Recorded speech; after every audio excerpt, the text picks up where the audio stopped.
Kind of surreal, to be honest with you. I came straight from tour, and I was also had gotten special permission from my wife, as our first child was due at any minute, and so to come straight from my life, which is kind of crazy and pretty fast-paced, to suddenly look, I'm in the music studio in North Carolina, and Jessica Chastain walks in. First and foremost, I'm a fan of Jessica's work, and she's been the star of some of my favorite films. And so, you have to kind of separate that as a performer and as an actor, and you allow yourself that moment of, holy shit, that's Jessica Chastain. And then Jessica walks in and her energy's so beautiful, and she's so humble and real that it immediately disarms you, and you get to work. What about when it came to singing?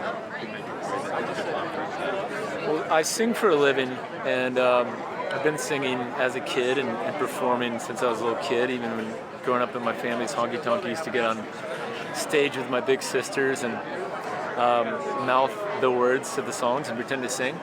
This, I think what was cool for me is to have my first scene back in a film in a long time was that I had a guitar in my hands, and I was able to live the role and just let the preparation take hold, and it wasn't me in a room with Jessica. It was, it was Gary, and I was in the room with Tammy Faye, and you're just living in the moments, and you're trying to do the role, the service. I hope they're okay, whoever that is. And God bless the FDNY.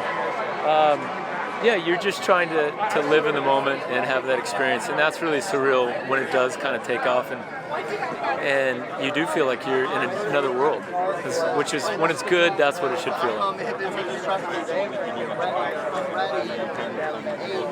I'm old enough to remember the Bakker story, and when I grew up out in the country in Arizona, we didn't have cable.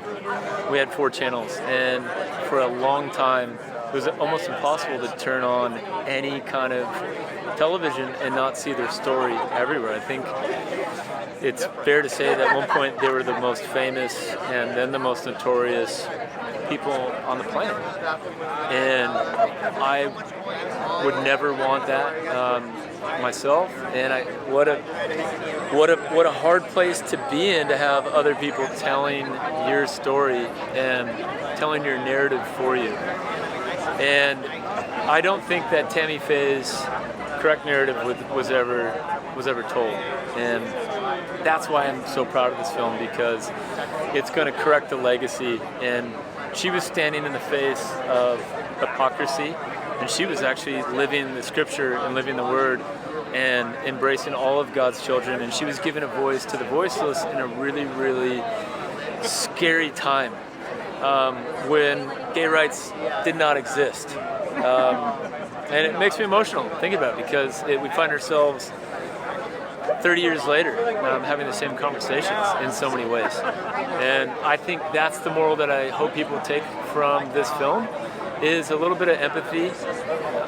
Maybe take a breath before you say something. Maybe take a breath before you do something that could hurt somebody, and realize that we're all, regardless of race, color, creed, sexual orientation, we're all just humans trying to get through this crazy journey.